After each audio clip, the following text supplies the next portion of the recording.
He thought he could defy the will of the gods. But the gods had their own brutal answer. This is the story of the Viking who challenged Odin himself, and was punished with the blood eagle, in the icy lands of the north, where the seas churned and the winds carried whispers of ancient gods. Power was measured not just in silver and steel, but in unwavering loyalty to the Allfather, Odin. To follow his path was to seek glory in battle and earn a seat in the halls of Valhalla. But to defy him was to invite a fate far worse than a simple death, a fate reserved for those whose arrogance angered the heavens themselves. In this era of hardened warriors and longship raids, one man, a jarl named Bjorn Ironhide, stood as a giant among his kin.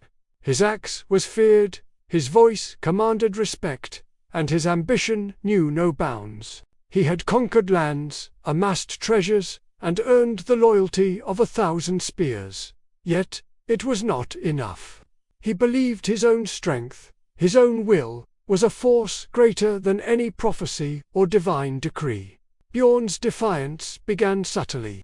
He dismissed the counsel of the seers, laughed at omens that warned of dark times, and openly questioned the sacrifices made to Odin. He claimed his victories were his own, forged by his own hand, not gifted by some distant god watching from Asgard. His ultimate transgression came during a great winter feast. Drunk on mead and pride, he rose before his hushed warriors and declared that Odin's time was over. He proclaimed a new age, one where men would be their own gods, and he, Bjorn Ironhide, would be the first among them. This was more than just a drunken boast. It was a direct challenge to the cosmic order, an act of pure hubris that echoed across the 9 realms. The gods, it was said, heard his words, and their judgment was swift and merciless.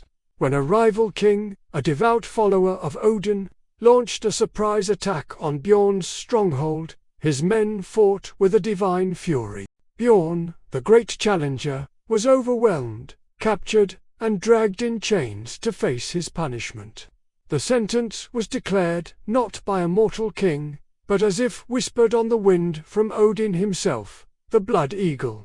It was not merely an execution, it was a sacred ritual, a horrifying spectacle designed to make an example of the condemned, and appeased the gods' fury. On a grim, overcast morning, Bjorn was brought to a clearing, the damp earth cold beneath his bare feet. A crowd gathered, their faces pale and their silence absolute, a heavy shroud of fear and anticipation hanging in the air. He was forced to his knees, his arms bound tightly to 2 wooden posts, his back exposed to the sky. The air was thick with the scent of pine and damp soil, but it was the chilling silence that was most deafening. Every eye was fixed on him, every breath held in suspense. There was no screaming, no begging for mercy. There was only the quiet, rhythmic breathing of a man who knew his end was near, and the cold, unforgiving stillness of the world around him. The ritual began. The executioner, a figure cloaked in shadow and reverence, approached with tools of sharpened iron. The first cut was slow, deliberate.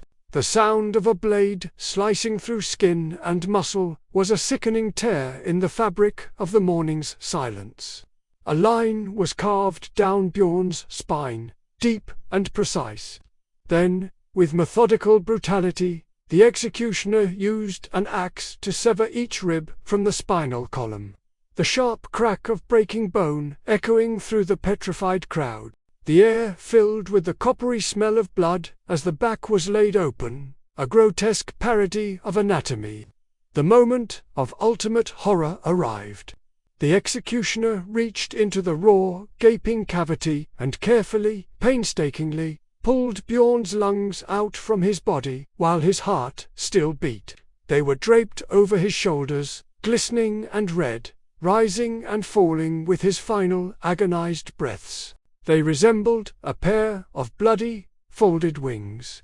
Giving the ritual its terrifying name, the blood eagle.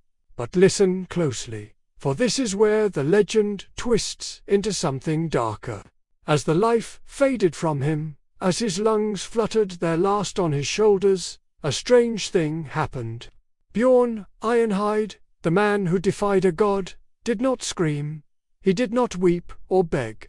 Instead, a slow, deliberate smile spread across his blood-flecked lips. It was a smile of pure, unyielding defiance, a final act of mockery aimed at the heavens.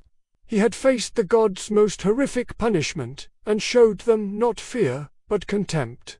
In that moment, he proved his bravery, sealing his name in the sagas as a warrior who died with honor. Or so it seemed. The truth, whispered by the seers in the years that followed, was far more sinister. That smile was not a mark of honor.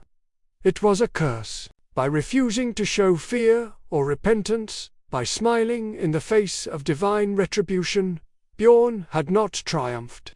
He had damned himself and all who would come after him. Odin, it was said, saw that smile not as bravery, but as the ultimate insult. The curse decreed that Bjorn's bloodline would be forever haunted. His children, and their children's children, would be plagued by misfortune. They would be born with shadows in their souls, prone to madness, betrayal, and violent ends. The family that was once a source of pride became a lineage of sorrow, each generation paying the price for their ancestors' final, defiant grin. In the aftermath, a chilling fear settled over the northern lands. The story of Bjorn's smile spread like a plague, a cautionary tale told in hushed tones around hearthfires. No one dared to question the gods again. The fear of the blood eagle was absolute, but the fear of the curse it could leave behind was even greater. Historical accounts from the Norse sagas and annals, like the Orkneyinga saga speak of the blood eagle, describing it as a ritual reserved for the most heinous of enemies, particularly those who committed patricide or sacrilege. While modern historians debate whether the ritual was a literal practice or a piece of terrifying poetic invention, its power as a symbol of ultimate divine punishment is undisputed. It was a story designed to enforce order, to remind mortals of their place, and to ensure that no one would ever again dare to smile in the face of a god's wrath. Bjorn Ironhide sought to become a god, but in the end, his legacy was not one of glory, but of a curse etched into the very blood of his family, a grim reminder that some powers are not meant to be challenged. But as Bjorn's story faded into legend, another tale began to surface. One of a cursed object said to contain the last breath he ever took, an object that promised its owner the strength of a god, but at a terrible unseen cost.